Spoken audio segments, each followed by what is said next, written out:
Hello বন্ধুরা, আসসালামু আলাইকুম। Welcome to my another video. আজকে আমরা ভিডিওতে কথা বলবো সম্পত্তি বীমা নিয়ে। সম্পত্তি বীমা এবং মোবাইল বীমা, যা 5 এবং 6 নাম্বার ছিল আর কি। তো বন্ধুরা, ভিডিও শুরু করার আগে একটি কথা, যারা যারা চ্যানেলটি সাবস্ক্রাইব করবে অবশ্যই চ্যানেলটি সাবস্ক্রাইব করবে এবং পাশে থাকা বেল আইকনটি অন করে দেবেন, যাতে করে ইন্স্যুরেন্স সংক্রান্ত পরবর্তী ভিডিওগুলো সবার আগে পৌঁছে যায় আপনার কাছে। তো বন্ধুরা, আমরা মূল টপিকে চলে আসি। তো টপিকটি ছিল সম্পত্তি বীমা। তো বন্ধুরা, যে কোনো বিল্ডিং বা স্থাবর কাঠামো সম্পত্তির বীমা, সেই সম্পত্তি বীমা পরিকল্পনার মাধ্যমে কিন্তু বীমা করা যেতে পারে। এটি আপনার বাসস্থান বা বাণিজ্যিক স্থান হতে পারে।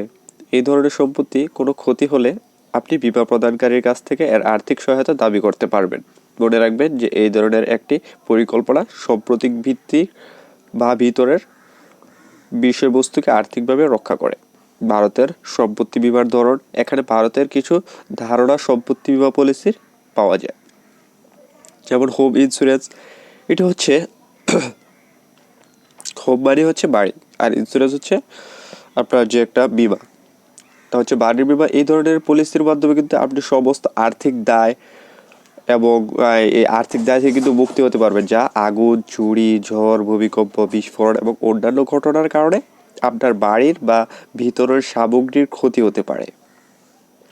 তো নেক্সটে দোকান বিমা, যেমন আপনি একটা দোকানের উপর কিন্তু বিমা করতে পারবেন। যদি আপনি একটি দোকানের মালিক হন যা আপনার জন্য আয়ের উৎস হিসেবে কাজ করে, তাহলে এটি থেকে উদ্ধৃত আর্থিক দায় থেকে নিজেকে রক্ষা করা অবিচ্ছেদ্য। প্রকৃত দুর্যোগের কারণে বা দুর্ঘটনার কারণে দায়ক ঘটুক না কেন, এই পরিকল্পনাগুলোর সাথে আপনি অবিলম্ব দোকানের মেরামত করতে পারেন।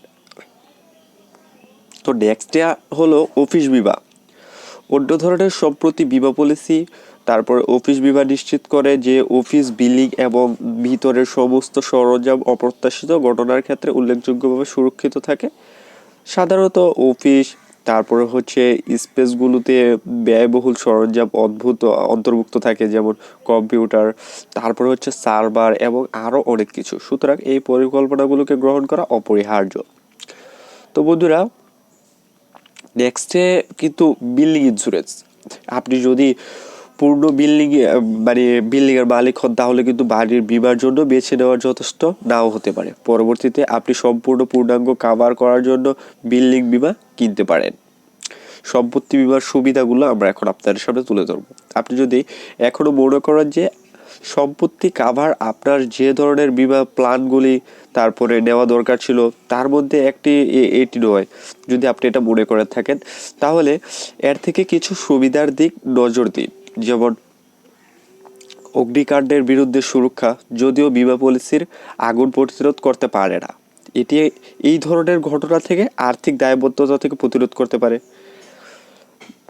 এই বীমা পলিসি কিন্তু আপনার বাসা থেকে আগুন লাগানো থেকে রুখতে পারবে না। যদি আপনার বাসায় আগুন লেগে যায়, সেটা কিন্তু বন্ধ করতে পারবে না, কিন্তু আপনার যে একটা ক্ষতি হবে, আপনার যে একটা আর্থিক ক্ষতি হবে, সেই আর্থিক সহায়তাটা কিন্তু এই পলিসি করে থাকে, এই ইন্স্যুরেন্স করে থাকে। বীমা পলিসি এটা আপনাকে আর্থিক সহায়তা করে থাকে। তারপরে নেক্সট হচ্ছে ছিনতাই। যদি আপনার সম্প্রতি চুরি এবং ছিনতাইয়ের প্রবণতা এলাকা বিদ্যমান থাকে, যেমন আপনি যে এলাকায় আছেন সেটা যদি সেই এলাকায় যদি সম্পত্তি চুরি বা ছিনতাইয়ের প্রবণতা বেশি দেখা দেয় বা বেশি হয়ে থাকে ওই এলাকার মধ্যে, তো বন্ধুরা, তাহলে আর্থিক নিরাপত্তা নিশ্চিত করার জন্য এই ধরনের রীতিনীতি খুবই গুরুত্বপূর্ণ। কেননা একটি দুর্ঘটনার কারণে কিন্তু আপনার এই যে সম্পদ আছে সেগুলো সবকিছু ছিনতাই হয়ে যেতে পারে। তারপরে হচ্ছে বন্যা।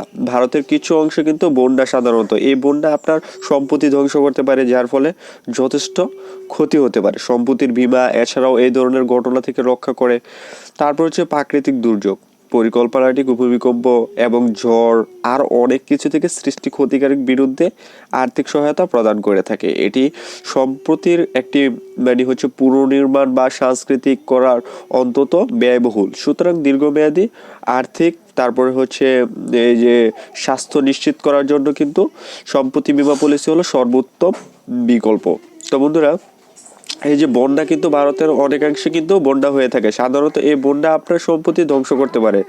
এই বন্যা থেকে আপনার সম্পত্তি প্রায় ধ্বংস হয়ে যেতে পারে। তো বন্ধুরা, বিমা যদি আপনি এই সম্পত্তির উপর যদি একটা বিমা করে রাখেন, তাহলে কিন্তু ওরা বন্যা থেকে রুখতে পারবে না ঠিকই, কিন্তু পরবর্তীতে আপনার যে একটা ক্ষতি হবে, আর্থিক যে একটা ক্ষতি হবে, সে আর্থিক ক্ষতিটা কিন্তু তারা পূরণ করে দিবে। মানে আর্থিক ক্ষতিটা তারা মানে কিছুটা অংশ হলো পূরণ করে দেবে। আপনি একটা দাবি করতে পারবেন যে আমার একটা বন্যা হয়েছে বাসায়, তা আমার বাসার সব কিছু এরকম নষ্ট হয়ে গেছে, বা দেন এরকম কিছু আপনি একটা দাবি করতে পারবেন।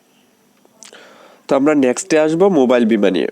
তো বন্ধুরা, আমাদের 6 নম্বর টপিকটি ছিল মোবাইল বিমা। আজ মোবাইল ফোনের ক্রমবর্ধমান দাম এবং এতে বিভিন্ন অ্যাপ্লিকেশনের কারণে ডিভাইস বিমা এর অপরিহার্য হয়ে উঠেছে। কেননা মোবাইল বিমা আপনাকে দুর্ঘটনাজনিত একটি ক্ষতিকারক থেকে আপনার ফোন মেরামত করার জন্য যে আর্থিক ব্যয় করে থাকে তা পুনরায় দাবি করতে পারবেন আপনি এই বিমা ইন্স্যুরেন্স মানে এই বিমা পলিসি থেকে। এছাড়াও আপনি ফোন চুরির ক্ষেত্রে একই দাবি করতে পারবেন, যাতে আপনার হ্যান্ডসেটটি একটি নতুন ফোন দিয়ে স্থাপিত করা যায় বা প্রতিস্থাপন করতে অনেকটা সহজ হয়ে পড়ে। মোবাইল ইন্স্যুরেন্সের সুবিধাগুলো আমরা এখন আপনাদের সামনে তুলে ধরবো। মোবাইল বিমা পলিসির অত্যন্ত খুবই উপকারী, কেননা কেননা বিশেষ করে যারা একটি প্রিমিয়াম স্মার্টফোনের মালিক, তাদের জন্য কিন্তু একটি নতুন ডিভাইস জন্য ব্যাপক সুরক্ষা। ফোনের মান সময়ের সাথে সাথে কিন্তু হ্রাস পেতে থাকে। এইভাবে হ্যান্ডসেটটি নতুন হলে তারপরে ফোন বিমা এর গুরুত্বপূর্ণ মূল্য রক্ষা করতে সাহায্য করতে পারে। কিন্তু স্ক্রিনের ক্ষতির বিরুদ্ধে কিন্তু কভারেজ, আপনি যদি দুর্ঘটনাক্রমে স্মার্টফোনের স্ক্রিন ক্ষতি করেন, যা এই ধরনের ডিভাইসের সবচেয়ে গুরুত্বপূর্ণ। তো বন্ধুরা, অংশগুলির মধ্যে একটি হলো যে আপনার বিমা পরিকল্পনার মেরামত খরচটা বহন করবে এই বিমা পলিসি। তো স্মার্টফোনটি চুরি বা ডাকাতি হলে আপনি কি করতে পারেন? তো বন্ধুরা, আপনারা স্বপ্নের স্মার্টফোন কেনা বা চুরির কারণে এটি হারানোর চেয়ে খারাপ আর কিছু নয়। ঠিক আছে, যদিও এমন দুর্ভাগ্যজনক ঘটনা ঘটে, তবে ফোনের বিমা আপনাকে একটি প্রতিস্থাপন হ্যান্ডসেট বহন করতে সহায়তা করবে। কিছু বিমাকারী আপনাকে হ্যান্ডসেট কেনার এবং 1 বা 2 মাসের পর স্মার্টফোনটির জন্য বিমা কেনার অনুমতি নাও দিতে পারে। কেননা বন্ধুরা, যদি এই যে মোবাইল ফোনটি আপনার হাত থেকে হারিয়ে যায়, যদি মোবাইল ফোনটি আপনার হারিয়ে যায়, তবে কিন্তু এই বিমা পলিসি আপনাকে অনেকভাবে সহযোগিতা করবে। যদি মোবাইল ফোনটি হারিয়ে যায়, তবে তারা আপনার মোবাইল ফোনটি, ওরা হারিয়ে যাওয়া ফোনটি যদি ফিরিয়েও না এনে দিতে পারে, তাহলেও ওরা আপনাকে এমন কিছু অর্থ প্রদান করবে যে অর্থর মাধ্যমে আপনি ওইরকম একটা ফোন পরবর্তীতে আবার একটা ডেভেলপ করতে পারবেন, মানে পরবর্তীতে এরকম একটা ফোন আপনি কিনতে পারবেন। তো বন্ধুরা, সে মোবাইলটা কিন্তু আপনি 1-2 মাস কেনার পরে কিন্তু আপনাকে ইন্স্যুরেন্সের সাথে সম্পৃক্ত নাও করতে পারে। আর আপনি যদি একটা নতুন ডিভাইস কিনছেন, যেহেতু এখন মোবাইল সবারই প্রয়োজনীয়, তো যেহেতু নতুন একটা ডিভাইস কেনা হচ্ছে, তো আপনি চেষ্টা করবেন ইন্স্যুরেন্সের সাথে এটা সম্পৃক্ত করার জন্য। তো বন্ধুরা, আজকে এ পর্যন্তই। নেক্সটে আরও 2টি যে বিমা রয়েছে সেগুলো নিয়ে কথা বলবো। তো আজকে এ পর্যন্তই। ভালো থাকবেন, সুস্থ থাকবেন, এবং চ্যানেলটি অবশ্যই সাবস্ক্রাইব করে রাখবেন, এবং একটি লাইক তো বন্ধুরা অবশ্যই দিয়ে দেওয়া যায়, কেননা আপনার একটা লাইক দেখে আমাদের পরবর্তী যে ভিডিওগুলো বানাতে অনেকটা উৎসাহিত করবে। তো বন্ধুরা, ভালো থাকবেন, সুস্থ থাকবেন। আজকে পর্যন্ত এখানেই। আসসালামু আলাইকুম।